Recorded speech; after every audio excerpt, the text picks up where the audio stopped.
Hello friends, this is Pankaj. Discuss करते हैं stock trading ideas for 18 दिसंबर। कल का वीडियो मैंने नहीं बनाया था क्योंकि अगर इवनिंग की बैच लेट हो जाए तो फिर वीडियो बनाने के लिए समय नहीं मिलता। आज थोड़ा सा बैच जल्दी खत्म हुआ है तो आज वीडियो बना रहा हूँ। परसों का जो वीडियो हमने बनाया था उसका व्यू 100% सही निकला और कल की मूवमेंट उस तरीके से हो गई। आज की जो एक्सपायरी थी वो एक रेंज बाउंड एक्सपायरी थी और जो ऑप्शन राइटिंग करते हैं उनके लिए ये बहुत ही अच्छा दिन था। आज बहुत अच्छा टाइम डिके हुआ, बट स्टॉक्स में उतनी क्लियर मूवमेंट नहीं देखने मिली। कुछ स्टॉक्स में मूवमेंट हो गई, बट आज मैं थोड़ा सा लेट एक्टिव हुआ था तो उतने स्टॉक्स कैच नहीं कर पाया। तो अब देखते हैं कि कल के लिए किस टाइप की मूवमेंट हो सकती है। मैंने सबसे पहले एफआईआई का डेटा चेक किया, वहां अभी भी एफआईआई बाइंग ही कर रहा है। तो एफआईआई का बाइंग बिल्कुल भी रुका नहीं है, थोड़ा सा क्वांटिटी में फर्क पड़ा है, बट ओवरऑल एफआईआई बाइंग ही कर रहा है एंड डीआईआई का सेलिंग चालू ही है।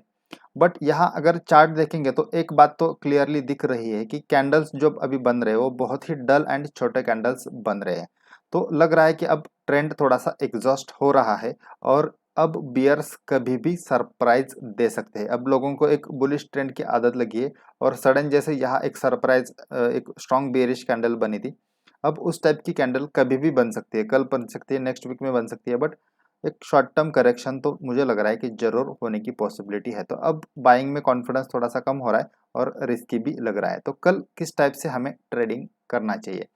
इनकेस अगर मार्केट कल फ्लैट खुलता है तो वहां हमें कोई भी ट्रेड नहीं लेना है, क्योंकि 13,750 के आसपास मार्केट खुलता है तो देन वहां बाय करना भी रिस्की है और शॉर्ट करना भी रिस्की है। तो हम फिर रेफरेंस लेंगे 13,800 का एंड 13,700 का, क्योंकि ऊपर 13,800, 900 और ऊपर 14,000 तीनों स्ट्राइक्स में अच्छा खासा रेजिस्टेंस है।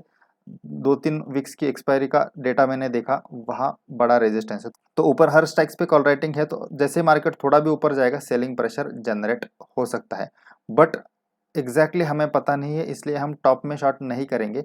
अगर कल मार्केट 13,700 के नीचे फिसलता है तो then that will be a best shot, क्योंकि वहाँ हमारी विनिंग प्रोबेबिलिटी बढ़ेगी। थोड़ा सा लेट शॉट होगा बट कंफर्म शॉट मिल जाएगा।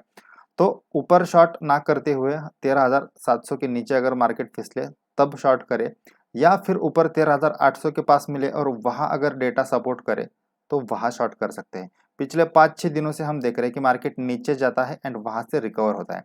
बट अब एक दिन ऐसा आएगा कि मार्केट नीचे जाएगा, लोगों को लगेगा कि मार्केट रिकवर हो रहा है और मार्केट रिकवर नहीं होगा, फिर बड़ा फॉल कंटिन्यू हो सकता है और वो दिन में भी पॉसिबल अभी लग रहा है।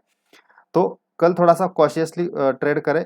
कॉशियसली मतलब अपसाइड में कॉशियसली ट्रेड करें, ज़्यादा स्ट्रॉन्ग बुलिश ट्रेड ना ले, लिया तो भी स्ट्रिक्ट स्टॉप लॉस रखे। और मुझे लग रहा है कि अब शायद आइदर कल या फिर नेक्स्ट वीक में बियर्स सरप्राइज जरूर देगी। बट ओपन होते ही शॉर्ट का ट्रेड ना ले, लेवल के हिसाब से ही शॉर्ट का ट्रेड ले, क्योंकि हम एक जस्ट पॉसिबिलिटी प्रिडिक्ट कर रहे हैं। ऐसा नहीं कि कल ही बेरिश ट्रेंड आ जाएगा या नेक्स्ट वीक में कंपलसरी आएगा।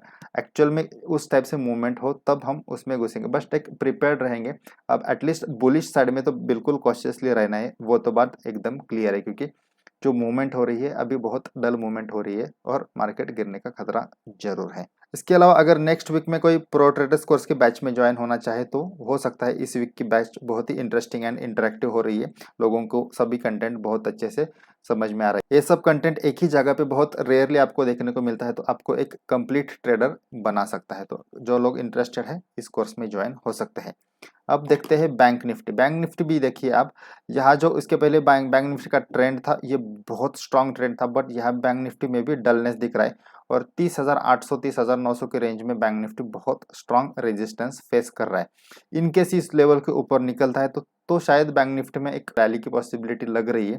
पिछले 3-4 दिनों से हमें लग रहा था कि यहाँ शायद ब्रेकआउट मिल जाए, बट अभी तक ब्रेकआउट नहीं मिला है।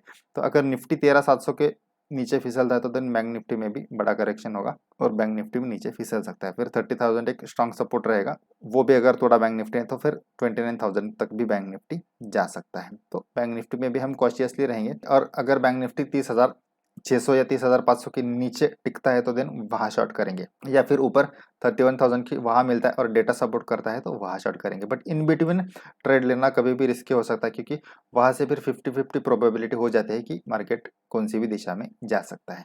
स्टॉक्स डिस्कस करते हैं। सबसे पहले है कोटक बैंक। कोटक बैंक ने ब्रेकआउट तो दिया है, बट एक थोड़ा सा डल ब्रेकआउट हुआ है। तो अगर कल यहाँ स्टॉक 1970 के ऊपर टिकता है तो देन कोटक में एक अपसाइड देखने मिल सकते हैं। कोटक को बुलिश वॉच लिस्ट में रखे और मूवमेंट स्टार्ट हो तभी इसमें ट्रेड ले। नेक्स्ट है डिविस्लैब। डिविस्लैब ने तो क्लियर कट ब्रेकआउट दिया है, अच्छा खासा कंसोलिडेशन यहाँ हुआ था एंड एक स्ट्रॉन्ग ब्रेकआउट है, तो यहाँ मोमेंटम कंटिन्यू हो सकता है। तो अगले कुछ दिनों के लिए डिविस्लैब में बुलिश ट्रेड के लिए फोकस करें।